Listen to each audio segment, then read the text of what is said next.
santykis su mama dažnai pasireiškia ne prisiminimuose, o kasdieniuose pasirinkimuose.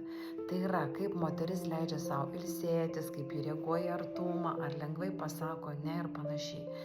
Ir jeigu mergaitė augo šalia mamos, kuriai pačiai trūko saugumo, ji anksti išmoksta vieną dalyką, kad būti stipria vietoje jausmingos. Ji pripranta neapkrauti kitų, nesiskųsti, pati susitvarkyti.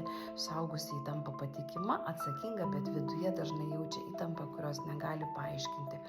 Ir tokios moteris labai dažnai renkasi santykiuose, kuriuose reikia prisitaikyti, pakentėti, palaukti, susispausti, susimažinti. Joms sunku priimti rūpinimąsi, komplimentus, pagalbą, dovanas. Ir artumas traukia, bet kartu gąsdina, nes būti matomai reiškia būti pažeidžiamai. Ir jeigu mama nepriėmė savęs, savo kūno, savo emocijų, savo moteriškumo, tuomet ir dukra išmoksta tą patį. Ji gali būti graži, turtinga, sėkminga, bet vis vien viduje jausti, kad dar kažko lyg tai nepakanka. Ir tai yra, žinokit, pasąmoninė atmintis. Ir tai nėra jokia kaltė ar silpnumas.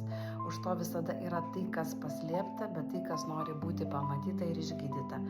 Ir kai moteris pradeda iš tikro nagrinėti savo santykį mama-dukra, jį gydyti, jinai pradeda ir keistis, ir jinai susigrąžina vidinį saugumą, leidimą savo būti savimi, gebėjimą mylėti be įtampos ir gyventi be nuolatinio turiu ar privalau.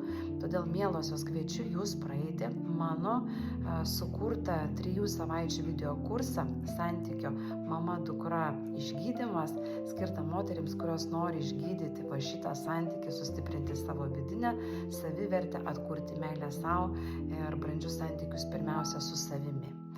Taigi kviečiu, registruokitės, nuorodą rasite apačioje.